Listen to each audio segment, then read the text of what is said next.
What is up, y'all? Snipes-n-Snarfblatts, your unauthorized place for Disney, Pixar, Marvel, and Lucasfilm. As usual, I'm your host, Jason, and we're going to talk about everything that happened that hit our radar over the week this week since the last show under that Disney empire we all love. So, we've got a smaller show. I don't know if we're going to run the full 30 this week. Not much happened compared to last week where we ran over.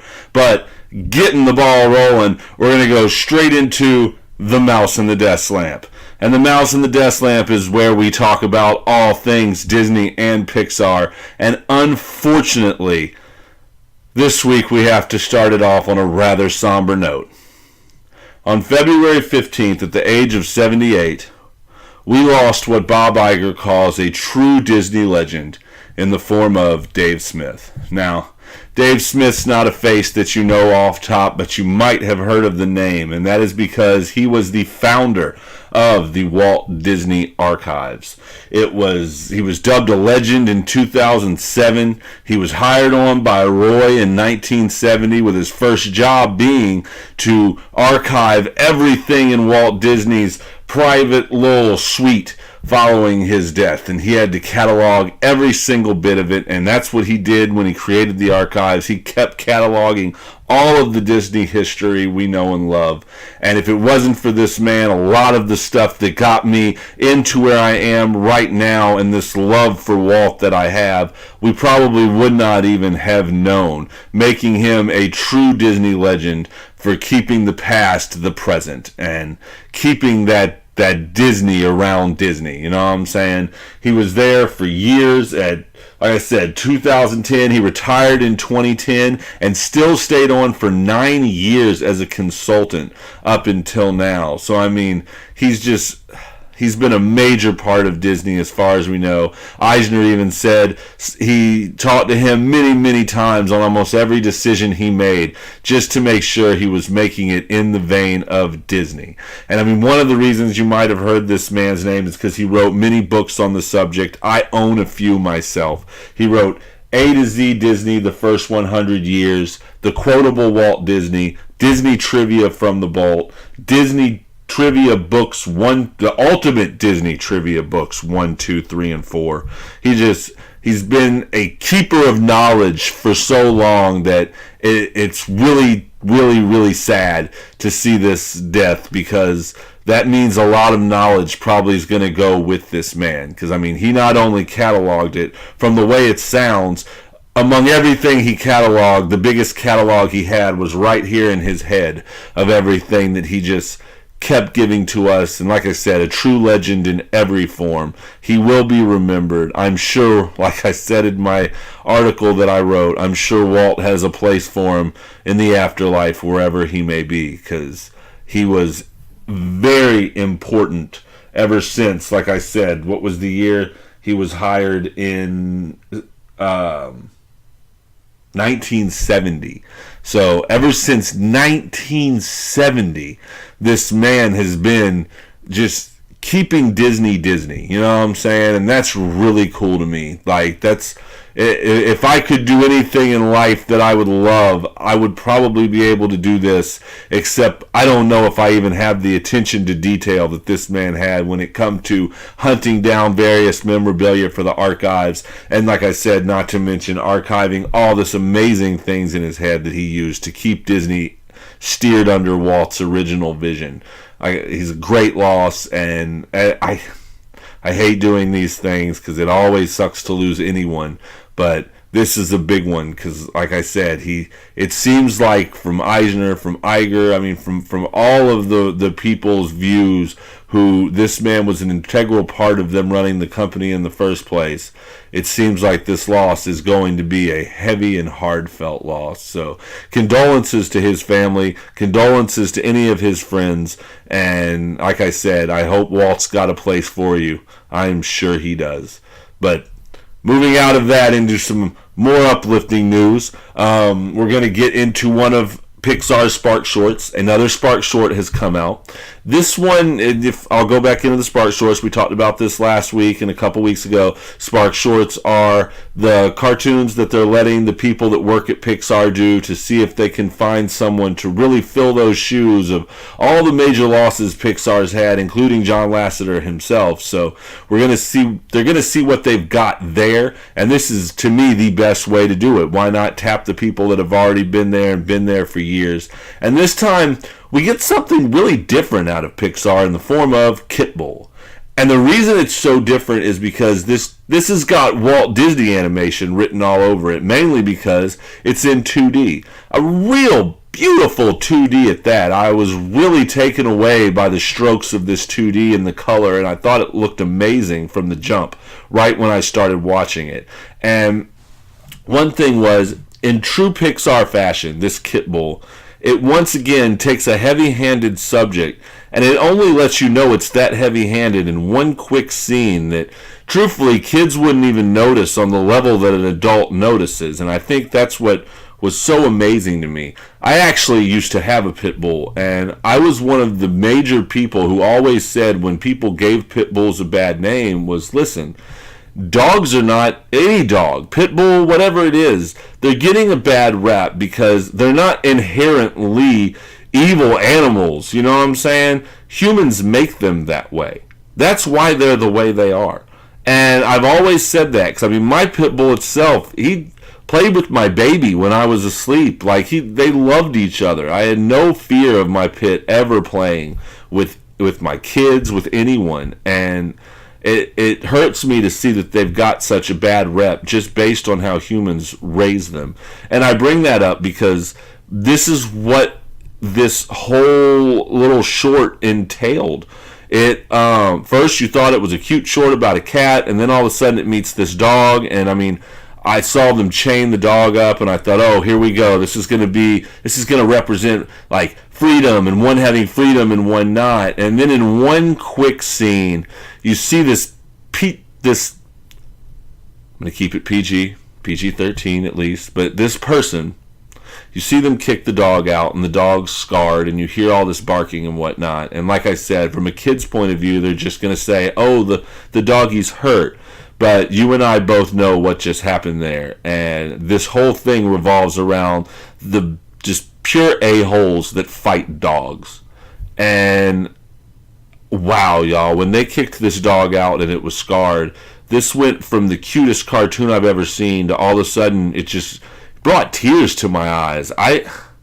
I can't stand seeing stuff like this just because that's how I found my dog. My dog didn't want to fight. My dog was put up against a trash can and left to just be stranded there. And that's how I found my pet. And it really hurts to see that people would do this to animals and make them vicious just for their entertainment. And knowing that they're going to get hurt in the long run or in the short run, however you want to see it, some pain is going to be inflicted. And when I saw them roll this dog out hurt, like I said, I lost it. This cartoon, and the reason it's so great is because in its subtlety, it's also entertaining.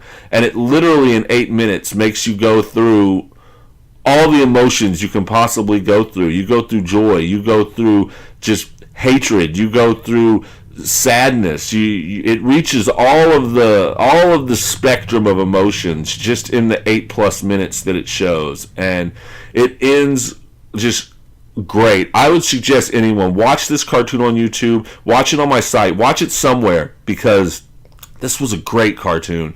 Like I said, I think Animal Welfare should make this their friggin' mascot. Like, that's how much I've loved this cartoon. The ending is just pure bliss. Like I said, the only way this could have ended better is to see something happen to the people that made this dog do what he did in the first place. But then it wouldn't be Pixar, and it wouldn't have that child's touch subtlety that I wanted it to have, that the last one had and the one before it didn't. So I'm glad it didn't. the way it did it, it was so tasteful. And like I said, from a child's eyes, they're not even going to pick up on it. But throughout the years, they're eventually going to see, they're going to grow up and see, wow, that's what I watched. That was some depth. Kind of like all of us have done with the Pixar cartoons, starting from Toy Story. We see them first as these just cartoons with characters and great. And then as we grow up, we see the depth into them and the warnings into them and everything that goes into them, the lessons learned. And this Kitbull has a very strong lesson from every angle. It deals with so much, and like I said, a thumbs up to the people that made this one. You really handled it with kid gloves. And it's a subject that I don't even think I could have handled that way, because like I said, it made me so angry when I found out what it was that I didn't even know what to do with myself anymore. I said I was in tears, and I mean they were tears of sorrow, but they were also tears of anger. I could have reached through oh man, yeah. Great short, very hard to watch for an animal lover, but by the time you get to the end and you see how it goes, you'll come right out of that and you'll realize that this was a great short that you'll probably watch over and over. Highly entertaining, a cuteness factor of 11, and like I said, I loved this. Any animal lover really needs to take some time to check this out. And just everybody, as decent human beings, should check this out. You can really learn something from this because, wow. Like I said, done tastefully, done in the Pixar manner, very entertaining. 2 thumbs up once again. Watched this short. Now, that is actually everything on the docket for The Mouse and the Desk Lamp. So, up until now, we'll see what comes next. So, rolling right along, let's roll right into the 9 Realms. And what is the 9 Realms, pray tell? Well, the 9 Realms is where we talk about everything in the Marvel Universe that has happened, and there have been some Marvel Universe things happening. First of all, earlier in the week, it was announced by Collider that Black Widow, the film that is in production still, is getting a rewrite. And the original script that was done by Jack Schaefer is getting a rewrite from the disappearance of Eleanor Rigby writer Ned Benson. So, I mean, I have not seen this, the disappearance of Eleanor Rigby. I've heard great things about it, but I've never actually seen it myself, so I can't speak for the writer. But I will say this. A lot of people get really worried when movies get rewrote. I'm not one of those. I think this early in, before anything started, you know what I'm saying? I really think it's cool to see a rewrite like this happen, because that lets you know that the studio itself is taking this very seriously, and they don't want to start really getting into this until they know they have a really good script that matches up with every single thing they want it to be. I love that. I love knowing they're taking that extra line and they're going to let more people go over the script, and they're really going to take this over a fine-tooth comb. That way the finished product is what we want it to be. And that, like I said, that level of detail to me is actually a plus more than a minus. A lot of people fall back and think, they're having trouble with this movie script. And I don't really want to think that, because like I said, you can't really have trouble with a movie script until you're all of a sudden shooting and you're like, this isn't working. So, I mean, knowing that they're not shooting this thing yet and knowing that they're going to rewrite the script before they even start lets me know someone went over the script. It needs some tweaks. I didn't hear the words full rewrite. I just heard rewrite. So they still like, I think, the manner that it's going in. They just want to punch it up a little bit. And that's always good for me. That's a total plus. It's going to be directed by Kate Shortland, and obviously the great Kevin Feige is going to produce this as usual. But the report went on, and apparently this is going to be pre-Avengers. That's how the reports are going, is that this is going to be a pre-Avengers film, and just a little hopeful insight from me, because I mean, knowing that it's pre-Avengers, I really hope we get 2 things out of this. I hope we get an origin of Black Widow and why she's so badass. You know what I'm saying? I really want to see how they made her into this just badass assassin that we know she is from all the other movies we've seen. But that said, I want a little more to go into the origin, because I want that origin to kind of tie up into where she also comes across Nick Fury. Now, I don't even care if this is the last scene, but I want to see where she got on the Avengers radar as well. That intrigues me about as much as her becoming Black Widow in the first place. So, I mean, instead of doing these to death, because, I mean, doing prequels are hard. We've noticed that from Star Wars with the prequels. And sometimes, even if they're really good, they don't get that much love. So, and sometimes they're really bad. We saw all of that throughout the course of the prequels. So, knowing this will be a prequel, pre-Avengers, I'd really like to see those two things happen in this film and let it kind of be a standalone. Because I think if you draw it out in a sequel to get to both those things I named, you might get a little too drawn out in prequel land. Now, I'd still be for it if it's done with some tact, but like I said, I would love for this movie to just instead give us from A to that being B. I want to see A, I want to see her become who she is as an assassin, but I want to also cover that mind change into Nick Fury's realm of the Avengers. I think that the assassin training into that mission would be a really cool segue for a whole film. I mean, that's just my 2 cents. I don't know how they're going to do this. It is a prequel, but who knows what it's actually going to entail. I will still go in there with all of those expectations off the docket, but that's what I would kind of like to see if I was making the film, you know what I'm saying? And like I said, all expectations will be completely off the docket at the time I sit in, because I don't care if they do what I want them to do. Hell, I hope they don't. That way I'm surprised and I enjoy the movie that much more. But I do at least want to see some form of origin, and I eventually do want to see her roll into the Avengers. If we got to do that in a trilogy, if we've got to, however we've got to do that, I would love to see that be the A beginning to the C or B ending. You know what I'm saying? So, just a realm of what I'd like to see out of this film, but who knows what we're actually going to see. We will have to wait a while because this thing's getting rewrote, and obviously it sounds like we're not even planning on shooting yet until we settle on this script. So we've got a little while in the future to wait on this one, and depending on what Captain Marvel gives us, who knows what's going to be happening in the future to also tie in with past events. And now that said, I'm going to go into Captain Marvel just because the first initial reactions for Captain Marvel have came in, and they are stellar. Everything from Thanos is effed to this is sci-fi greatness to just you name it. That everyone is raving about this thing already. I have not heard anything bad so far at all. Everyone has praised this thing. Nostalgic greatness. Well, someone went on to say that they took them a while to remember that we used the de-aging process on this film because they were so intrigued by the film, they didn't even notice until the end that they were like, oh yeah, a bunch of these people were de-aged. Wow, we're getting really good at that. So I can't wait to see this. This has amped up my excitement for this movie even more so. And wow, I can't believe we're only 2 weeks away. And I cannot wait to talk to y'all about Captain Marvel when I get out of it. Because these initial reactions have got me just 1,000% more hyped for this movie. I really can't wait for this movie to come out now. This is going to be, if this is as great as all the initial reaction says it is, we're in for a real treat on this one. So, thumbs up, can't wait to be there. This is going to be awesome, according to everyone else. I'm still going to lower my expectations going in because I don't want to go in there thinking this is going to be the greatest movie of all time and all of a sudden be like, that wasn't what I was expecting it was going to be. So, I'm dropping all my expectations. I do know that this will tell us where the future is going for Marvel, so my excitement level was already here. Hearing all these very, very trusted sources that I have has had my excitement level go to here.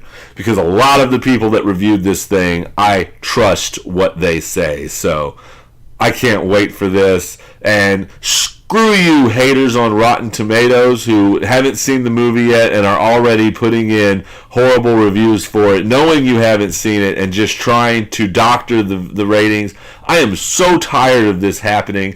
It is not right on any means. I do not like seeing this. Like, these websites are awesome, but that's the reason I only take the critic views and I don't take the fan views, because half of you fans, fans get in there and you slaughter these things before you've even seen them, and that's just not fair. So I'm going to go with the initial reactions from all the actual critics who watched this movie that I trust in, and I will tell you that they are phenomenal, and I can't wait to see this film. So shame on all y'all for rating this movie before you even had a chance to see it, just to make sure people don't see it. I can't believe we're in an age where people are that petty, but hey, the internet has gave them a voice, and unfortunately, some of them use it. But all right, rolling out of that, because there wasn't much to that anyway, I'm going to get right into the last piece of Marvel news, and that is, surprise, surprise, Netflix has announced that they are canceling the rest of their Marvel universe. So Jessica Jones and the Punisher has gotten the chopping block, and lo and behold, I feel like someone said that. Yes, it was me. I have been saying that since the first Punisher preview aired and they announced Daredevil was getting cut, that even during the preview, I had a feeling that we were not going to see any more Punisher on Netflix. That's just, I figured that was coming with Disney Plus streaming service coming, and with Hulu being under Disney control. I just felt that after they had already cut, all the good ones, they might as well cut the rest of the good ones, because there was only 2 left. So Netflix made this announcement. No surprise to me at all, as you could tell by I've been saying this for about a month now. But this is the part that really intrigued me out of this whole thing when they announced they were cutting Jessica Jones and the Punisher. On Marvel.com, Marvel TV head Jeff Loeb had this letter that had to do with their time at Marvel, and really it was like a letter to the fans, you know what I'm saying? And when he addressed the fans specifically, and bear with me because I'm going to read this verbatim, this is what he said on the part that was strictly to the fans. On behalf of everyone at Marvel Television, we couldn't be more proud or grateful to our audience. Our network partner may have decided they no longer want to continue telling the tales of these great characters, but you know Marvel better than that. As Matthew Murdock's dad once said, the measure of a man is not how he gets knocked to the mat, it's how he gets back up. To be continued. Now, I'm just going to fully take some thoughts just out of my own head based on what I read right there. And reading into it with a little insight from all these things going on, I couldn't help but think, to be continued, getting back up, Marvel better than that. So this is my thoughts. And I said last week when I was talking about the animated shows coming to Hulu, the Marvel adult animated shows, Kevin Smith's Howard the Duck and MODOK and all those, that there was a heavy rumor that Hulu was going to pick up the false Netflix shows. Go figure, days later, Netflix says they're cutting their last 2. Then you've got this somewhat ominous letter from Jeff Loeb saying, to be continued. You know Marvel better than that. We're going to get right back up. And I couldn't help but think that what easier way to separate the more violent and risque universe of Marvel from the MCU proper than not have Disney Plus pick these up, and Hulu, who's picked up the adult animated shows, well, why wouldn't they pick these shows up and cover our to be continued? So this is not, I don't have any insight, I don't have any inside information here, but if I was to go with my gut, I really think we're going to see all these shows in one form or fashion pop up on Hulu. I wouldn't doubt it. I mean, to be continued, like that was almost him blatantly saying, we're coming back, y'all, somehow, some way. And what better way to come back than Hulu? That keeps it separate from the MCU proper, because we already know Disney Plus is getting a bunch of MCU proper shows like Loki and Vision and Scarlet Witch and all of these. And what better way to keep it separate than go for the adult animation shows are popping up on Hulu? Why not have the more adult Netflix universe just switch over to being the more adult Hulu universe. It just makes sense to me on so many levels. But I don't know. We'll have to wait to see. That is, my crystal ball can't tell us all of that. But that's just me going with my gut. Like I said, no insider information. So, but I really think, based on that letter and based on the fact that Disney now has a controlling interest in Hulu, so why not use it, that we're going to see these shows pop up there. But according to that letter, if they don't pop up there, we're definitely going to see a resurgence of them somewhere, somehow. So, really excited about this. I loved those shows. I've made no secret of it. Like I said, Punisher shocked me with season 2. I really liked it. I'm still working on Daredevil season 3 because once they canceled it, I figured there's no rush. But from what I have saw, it's just as great as all the other Daredevil seasons were. Jessica Jones, I'm kind of hit or miss, and I loved the second season of Luke Cage even more than I loved the first season because I only really liked the first half of the season of Luke Cage. And I'm even a fan of Iron Fist. I liked the Iron Fist season, so I would love to see them combined for Heroes for Hire. I'd love to see more Defenders. I'd love to see more Daredevil and Punisher. So I am just 1,000% happiness is on my behalf to read this letter and know that somehow, some way, they want this to keep going on because I loved these shows. To me, this was honestly, for a while there, the only reason I've stayed subscribed to Netflix. So I haven't started watching anything new on Netflix like The Umbrella Academy yet, but it better be really good because I am totally rethinking my Netflix subscription once Disney Plus gets into the mix. But that is all for everything we have on the 9 realms. So I'm going to get into a little bit of something that I wasn't going to get into. I'm going to roll into Eyes on Isley, where we usually talk about a whole lot of Star Wars stuff, but there hasn't been a whole lot of Star Wars stuff as of late. So bins there haven't been, and we're all kind of waiting for Celebration, because I have a feeling that's where everything's going to get announced. The name of the new movie, the trailer, you name it. It's all going to happen at Celebration. I have that feeling, because what else do they have to show at Celebration? But there's been a bunch of rumors going around about Disney Plus streaming service Star Wars content. And we know The Mandalorian's wrapped. That just happened.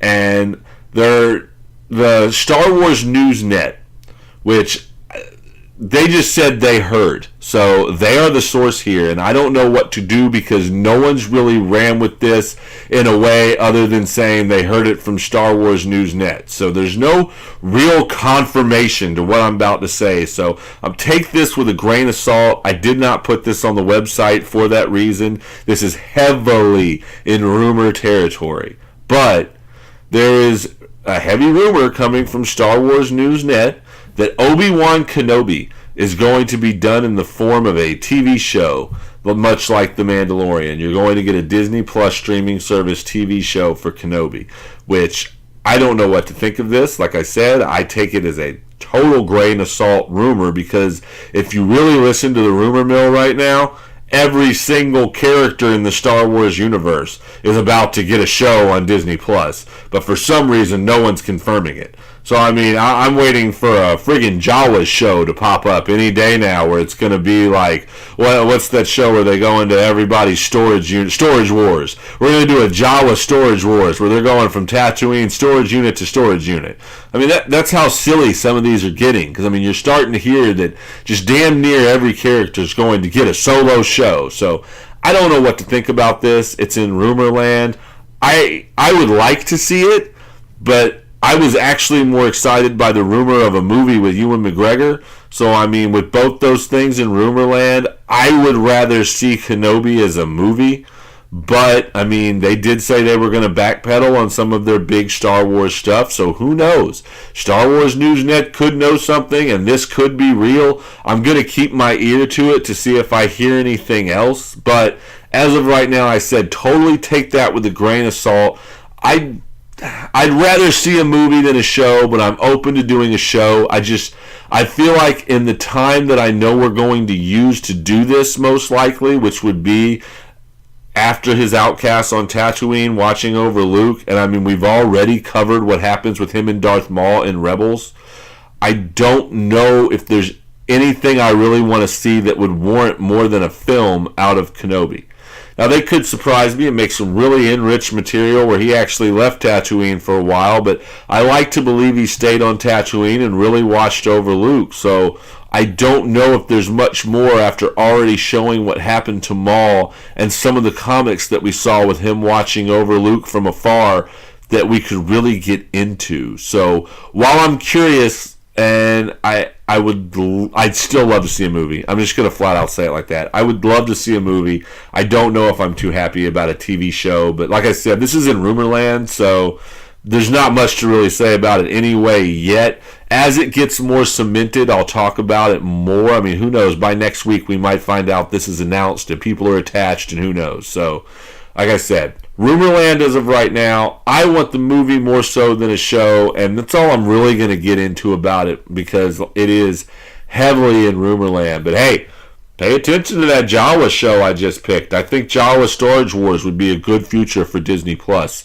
But I mean, really though, like I said, there's a rumor of every character getting one of these. Grain of salt. But I wanted to talk about it anyway and at least mention it on something.